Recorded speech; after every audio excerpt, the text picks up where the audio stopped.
आज के दशक में कोई भी चीज इम्पॉसिबल नहीं लगती है। एक नया आइडिया आपको नई बुलंदियों तक पहुंचा सकता है। आज की बेस्ट टैक्सी सर्विस उबर की कहानी भी इस इनोवेटिव आइडिया की पहल से ही शुरू होती है। ट्रैविस कैलेनिक, जिन्होंने इस टैक्सी सर्विस ऐप जैसे आइडिया की नींव रखी, उन्होंने एक स्टार्टअप शुरू किया जिसका नाम स्कॉर था। ये एक तरह का टूल था जो नेटवर्क को यूज करते हुए MP3 फाइल्स को सर्च कर देता था। ट्रैविस ने स्कॉर के मार्केटिंग और फंड रेजिंग डिपार्टमेंट की जिम्मेदारी ली। ट्रैविस दिन रात मेहनत करते थे, घंटों क्लाइंट्स और इन्वेस्टर्स को कंपनी में इन्वेस्ट करने के लिए मनाते रहते थे और आखिरकार 1999 में उनके एफर्ट्स काम आए। हॉलीवुड के मशहूर प्लेयर माइकल ओविट्स ने कंपनी में $4 मिलियन इन्वेस्ट किए और 51% शेयर के मालिक बन गए। उसी समय स्कॉर का सबसे बड़ा कंपटीशन था नैपस्टर, जो सेम कॉन्सेप्ट पर काम कर रहा था। लेकिन नैपस्टर देखते देखते स्कॉर से आगे निकल गया, क्योंकि नैपस्टर का डेटा एकदम फ्रेश होने के साथ साथ बार बार हैंग नहीं करता था, जो स्कॉर के साथ होता था। इसीलिए नैपस्टर एक वायरल सेंसेशन बन गया और स्कॉर 2000 में बैंकक्रप्ट हो गई। ट्रैविस के पास ना पैसा था ना कॉलेज की डिग्री। जल्द ही उन्होंने एक और कंपनी खड़ी की, रेड स्वूश, जो स्कॉर के फेलियर से सीखते हुए थोड़ी एडवांस बनाई गई। जैसे कि उन्होंने इंटरनेट का यूज करते हुए लार्ज फाइल्स को इंटरनेट में अपलोड किया और कस्टमर के साथ शेयर किया। ऐसे उन्होंने अपने स्कॉर के पार्टनर माइकल टॉड के साथ मिलकर किया। लेकिन लैक ऑफ इन्वेस्टमेंट्स और फंडिंग ना होने की वजह से रेड स्वूश को बड़ी दिक्कतें झेलनी पड़ी। 2007 में रेड स्वूश को उसके कुछ एम्प्लॉइज के साथ अकामाई ने खरीद लिया। अब ट्रैविस 31 इयर्स के हो गए थे और एक सेटल्ड करियर होने के बावजूद भी उन्होंने कुछ और करने की सोची। ट्रैविस ने कंफर्टेबल होमली ऑफिस बनाया जिसका नाम उन्होंने जैमपैड रखा।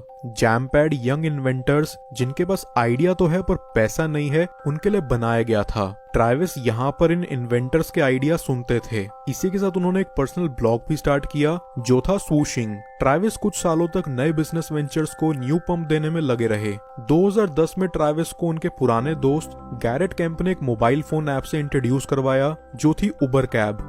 गैरेट ने उबर टैक्सीज के वेंचर में अपना हाथ आजमाने की सोची। सैन फ्रांसिस्को में एक बार गैरेट एक टैक्सी का वेट कर रहे थे। टैक्सी के समय पर ना आने पर गैरेट ने दूसरी टैक्सी बुक कर ली, लेकिन ऑन बुक टैक्सी को रिजेक्ट करने की वजह से उस टैक्सी कंपनी ने गैरेट को रिजेक्ट लिस्ट में डाल दिया। इस बात से नाराज गैरेट ने एक दिन खड़े हुए अपने iOS में GPS इनेबल किया और उसमें एक बटन पिक मी अप को क्लिक किया। इस तरह से उन्होंने जान लिया कि यूजर्स कैसे कनेक्ट कर सकते हैं सिस्टम और लोकेशन से बिना किसी ब्रोकर को बीच में लाए। इस टेक्नोलॉजी की हेल्प से एक मैप पूरी ट्रिप का जनरेट हो जाता है जो पूरी ट्रिप का प्राइस और ड्यूरेशन डिस्प्ले कर देता है। गैरेट अब इस टास्क को पूरा करने में लग गए। उन्होंने ड्राइवर्स का इंटरव्यू लेना शुरू किया इस सर्विस को बेहतर तौर पर जानने के लिए। एक एक कर लोग जुड़ते गए और अल्टीमेटली लोगों ने इस आइडिया में इन्वेस्ट करना शुरू कर दिया। इनमें से एक थे ट्रैविस। ट्रैविस ने गैरेट को सलाह दी कि वो नई टैक्सी कार्स खरीदने से अच्छा अपना इन्वेस्टमेंट एक ऐप डेवलप करने में लगाएं। ऐसा ऐप जो ड्राइवर्स इंस्टॉल करके सीधा कस्टमर से जुड़ जाएं। गैरेट ने इस ऐप को क्रिएट करने में अपनी सारी एनर्जी झोंक दी। धीरे धीरे 2010 में कस्टमर्स और ड्राइवर्स उबर कैब्स के साथ जुड़ने लगे और यही वो टाइम था जब ट्रैविस ने फुल टाइम उबर के साथ जुड़ने का डिसाइड किया।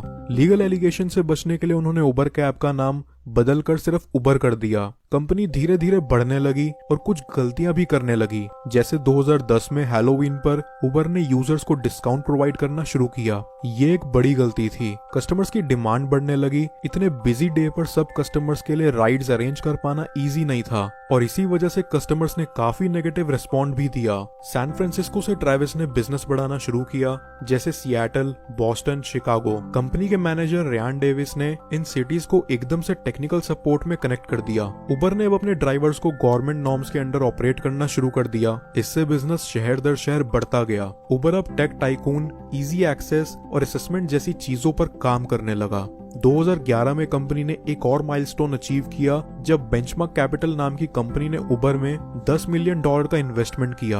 अब उबर की वैल्यू $60 मिलियन तक पहुंच चुकी थी। कंपनी की बढ़ती ग्रोथ के साथ एनिमीज भी बढ़ने लगे। 2011 मार्टिन लूथर ने अनाउंस किया कि उबर एक इलीगल टैक्सी ऑपरेशन है। सैन फ्रांसिस्को के कमिश्नर ने उबर पे $20,000 का फाइन चार्ज किया, लेकिन उबर की स्पिरिट इससे लो नहीं हुई। उन्होंने अपने ड्राइवर्स को एश्योर किया ये सारे फाइन की रिस्पॉन्सिबिलिटी लेते हैं। इससे सभी ड्राइवर्स का भरोसा उबर के ऊपर और बढ़ गया। एक के बाद एक कभी दूसरी टैक्सी कंपनीज तो कभी टैक्सी कमीशंस, कभी लोकल स्टेट एजेंसीज उबर के रास्ते में परेशानियां खड़ी करती रही। कंसल्टेंट ब्रैडली टस्क की गाइडेंस में उबर ने फाइट बैक किया और उबर को कस्टमर्स का भी पूरा सपोर्ट मिला।